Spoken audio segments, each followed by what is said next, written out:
Good morning. Today we're going to talk about pH and acidity and how hydrogen ions are impacted or impact the level of acidity for a solution. So yesterday we gave you that little scale that was like a pH scale, and we said that the pH was 0 or 14, and in the middle it was 7. So the number on the scale determined whether it was an acid or a base. So this side of the scale is the acid, this side is the base. The farther you get to each end, the more acidic or basic it is. So this is the pH scale. Well, it has a little brother called the pOH scale, and that's just the opposite. So the pOH of 14 would be very acidic.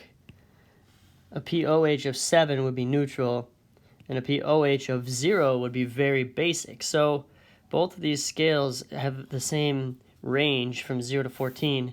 It's just that one goes from 0 to 14, and that's the pH. The pOH goes from 14 to 0. Now, the reason we use the scale of 14 is all because of water. So acids and bases, they exist in aqueous solutions. And so water, if you take 2 molecules of water, it can form the hydronium ion we talked about yesterday and hydroxide. Like, this is not impossible to happen. It's just that it is super unlikely. So if I were to change if this were a KEQ equation, this would be like a very tiny arrow going forward, and it is just way more likely to go backwards. If we're using like a quantitative number to describe how likely that is to happen, we could use the KEQ, and the KEQ for this is 1 times 10 to the negative 14th. So that's so small. If you remember, like, the smaller a number is, like the less it is from number 1, the less likely it is to happen. And so this number, if you wrote it out, it's really like 1, 2, 3, 4, 5, 6, 7, 8, 9, 10, 11, 12, 13. That's 1 times 10 to the negative 14th. So it is very unlikely for this to become this, but it can, and it does in very tiny amounts. So if you consider how many water molecules there are in moles and moles of water, like, this can happen without any other chemicals even being present. So that's why the pH scale is based on a scale from 0 to 14, because it's how likely water is to dissociate on its own. And so in a neutral solution, if the KEQ is 1 times 10 to the negative 14th, that means that the concentration of hydronium would be 1 times 10 to the negative 7th, and the concentration of hydroxide would be 1 times 10 to the negative 7th. Because what we really have, this is a liquid, is that we have KEQ is supposed to equal the products, the concentration of the products, divided by the concentration of the reactants. But in this case, the reactant is a liquid, so we just divide by 1. So we have 1 times 10 to the negative 7th times 1 times 10 to the negative 7th. All of that over 1. That's why it equals the KEQ of 1 times 10 to the negative 14th. So there's a reason that the pH scale is based on the number 14, and it is because of the natural dissociation of water. So at this point, we have 4 different things that can tell us about the acidity of a solution. You have pH, we have its brother pOH, we have hydrogen ions, or we have hydroxide ions. So we have this handy little square chart. This is in the neon packet. You can see that this has the 4 things that I just mentioned: pH and pOH, the hydrogen ion, and hydrogen ion and hydroxide ion. So those 4 things are the aspects of an acid or a base that tell us how strong it is. And so yesterday we talked about this calculation. This is the only one we did. To calculate pH, you just take the negative log of the hydrogen ion. So, going from hydrogen ions to pH, you use this calculation. But if you have the pH and you want to calculate the hydrogen ion, so we're going this way, you take the opposite of what a log function does. So yesterday we talked about how log functions are just sort of the inverse of exponents. Since the base is 10, to go from pH to hydrogen ion, you just take 10 to the power of the negative pH because of this negative sign. So this little square is going to help us do all of the conversions that we need to get from the 4 different characteristics of a water solution that describe how likely it is to be an acid or a base. So, pH is negative log of hydrogen ions.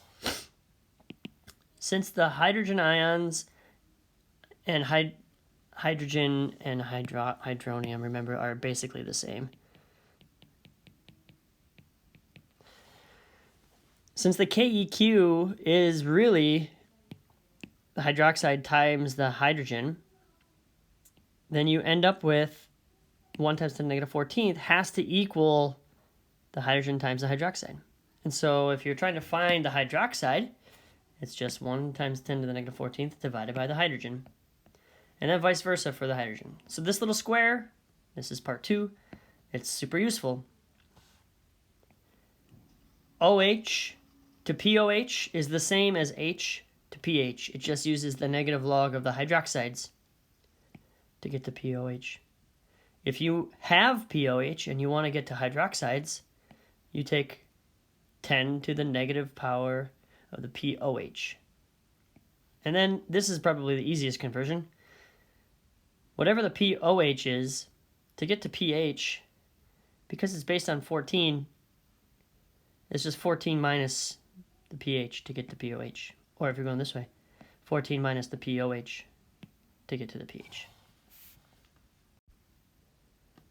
So a problem that could deal with the topics that we just talked about would be a solution has a pH of 2.38. What is the POH?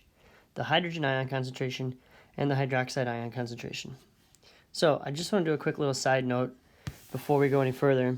The sig fig rules for pH and concentrations are the number of decimal places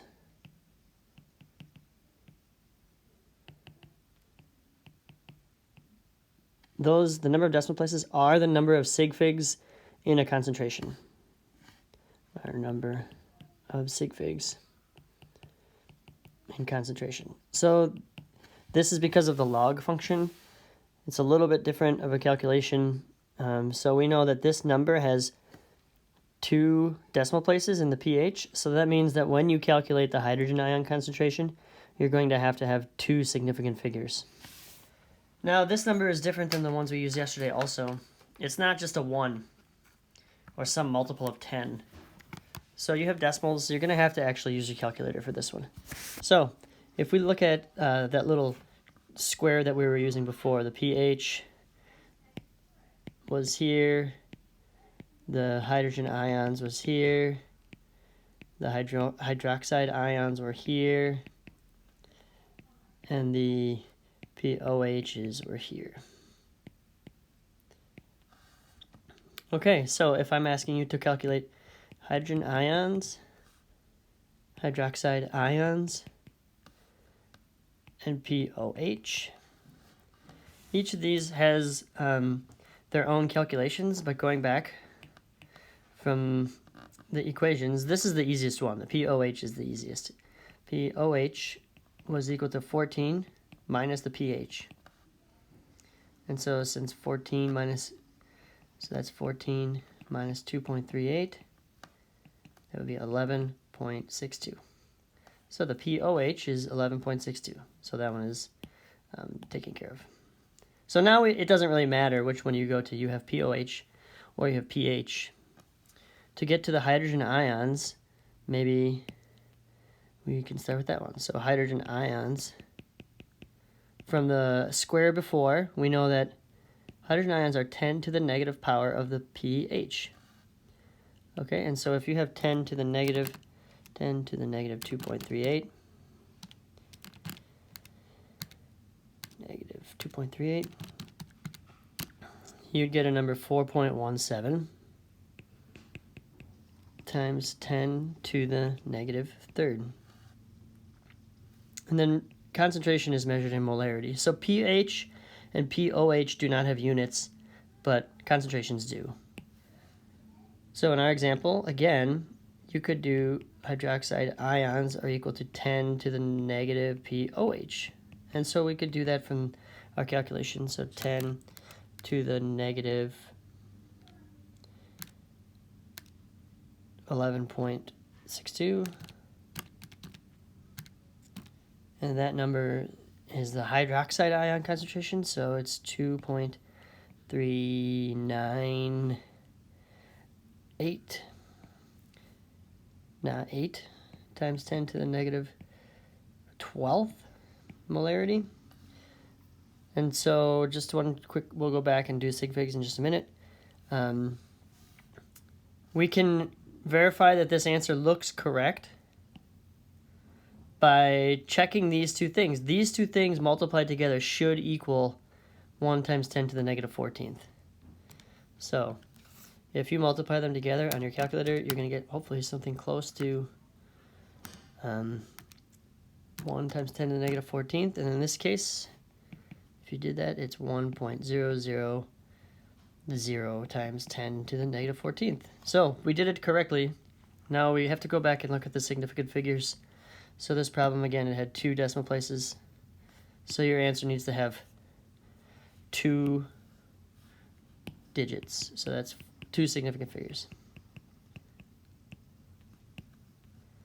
And in the pOH, also 2 decimal places. So we need to have 2 significant figures. 2.4 times 10 to the negative 12th. So this is an example of a question you might see on the homework or throughout this unit.